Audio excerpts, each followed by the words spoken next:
সম্মানিত ভিউয়ার্স, আসসালামু আলাইকুম। আমাদের সরাইল উপজেলাধীন দুরন্তি, যাকে আমরা মিনি কক্সবাজার নামে চিনি, সেখানে সুন্দরতম পরিবেশ, প্রকৃতির ছোঁয়ায় মনোমুগ্ধকর পরিবেশে এই বছর আবারও ফিরে এসেছে পানি। অধিকাংশ মানুষ এই পানির আকর্ষণে, পানির টানে ছুটে আসে মিনি কক্সবাজারে। মন ভালো হয়ে যায় প্রাকৃতিক হাওয়ায়।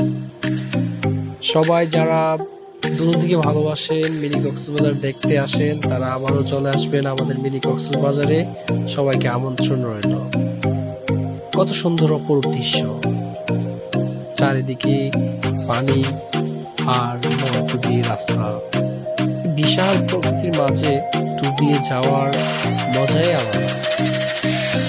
অধিকাংশ পর্যটক এই প্রকৃতির মাঝে এসে ডুবে যায়।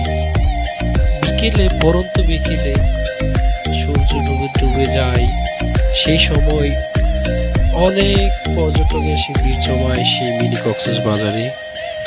অপরূপ সেই দৃশ্য দেখতে, একদিকে পানি, মনে হয় যে পানির মাঝে সূর্য অস্ত যাচ্ছে। এরকম একটি দৃশ্য দেখতে কারই না মনে চায়, কারই না ভালো লাগে এরকম একটি সুন্দর দৃশ্য দেখতে। তাই হাজারো পর্যটক এসে ভিড় জমায় এই মিনি কক্সবাজারে। আসলে জায়গাটা অনেক মনোমুগ্ধকর। দুই দিকে পানি, বিশাল সমুদ্রের মতো, আর মধ্য দিয়ে যাচ্ছে রাস্তা। দেখতে খুবই আশ্চর্যজনক।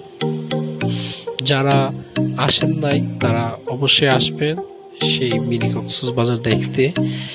এখনো সেই রকম সৌন্দর্য বেশি ওঠেনি। আশা করি আস্তে আস্তে পানি আরো বাড়বে, অনেক সুন্দর হয়ে যাবে। এখন পানির আগমন হচ্ছে অল্প সংখ্যক, তারপরও পর্যটক অনেকে আসে বিকেলে এই ব্রিজে হাঁটতে, প্রাকৃতিক হাওয়ায় মিশে যেতে।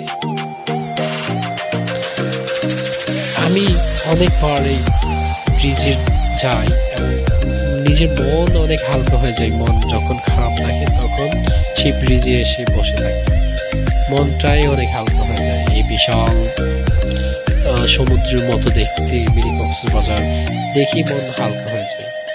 অনেক সুন্দর, যা বলে প্রকাশ করা যাবে না।